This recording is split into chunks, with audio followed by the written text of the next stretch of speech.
Hey everyone, it's Cal Ewing with Karma Properties and Rockstar Private Lending. And this is my first attempt at going live on YouTube.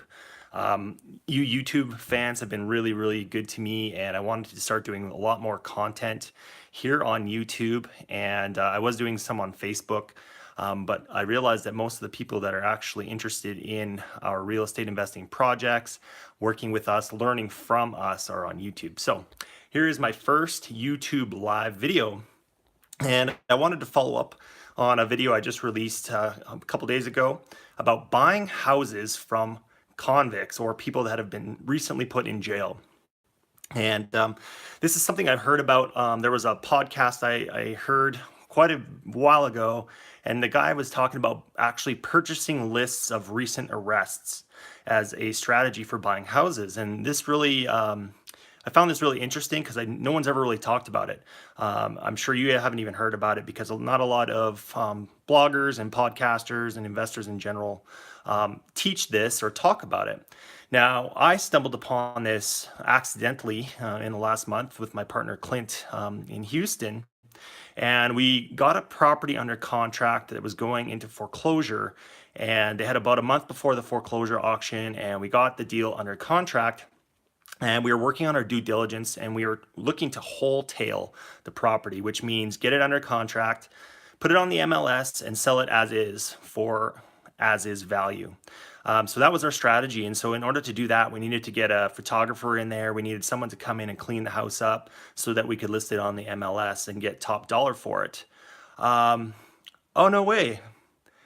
That is really cool, Markley. Cool. I'd love to hear more about your deal as well in the comments. Definitely share what you've learned, and maybe you can add some information about what you've learned on how to do this.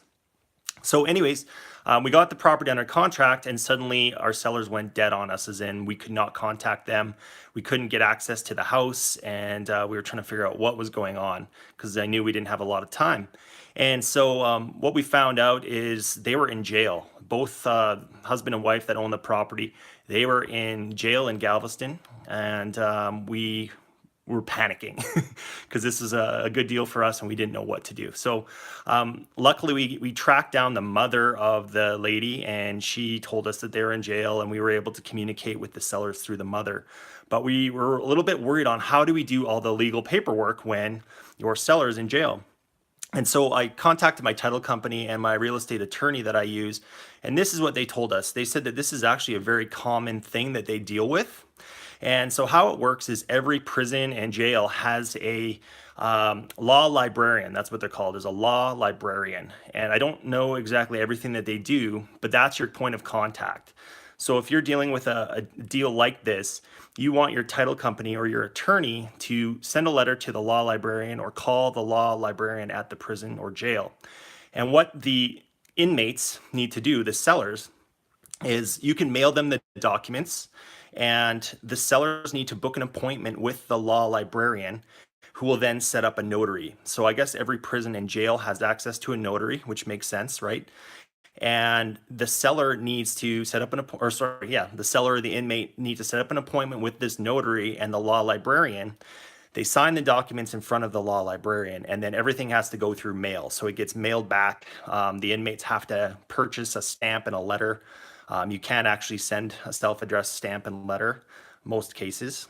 And then hopefully you can get your closing done in time through that. So what I would suggest if you're buying a house from someone in this situation is make sure you have time, because obviously we're dealing with snail mail, we're dealing with an institution, we're dealing with people in jail who don't have a lot of time freedom. So you really want to make sure you've got enough time to get your closing done. If you're facing something like a foreclosure, you got to really act fast. And this is the situation that we were in, where we actually got the mother of the lady that's in prison power of attorney. So now we can just deal with her and get this deal done. So this got me thinking, how can this be used by other investors as a strategy that maybe a lot of people aren't trying? Because as I'm sure you know, so many people are trying the pre-foreclosures and the probates and the vacant houses and all that, right? So I'm thinking, well, if you can find public lists of people that are recently arrested or at least recently in jail, and I know they're out there.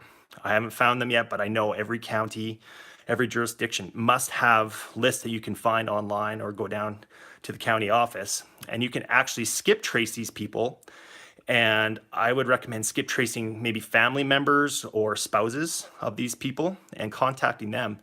Because think about it, if you're in prison or jail and you own a house, there's a couple things that are going to happen, right? If you're in for a long time, either no one's in your house and you're going to have to sell it because you can't maintain a property really when you're in jail, I'm assuming.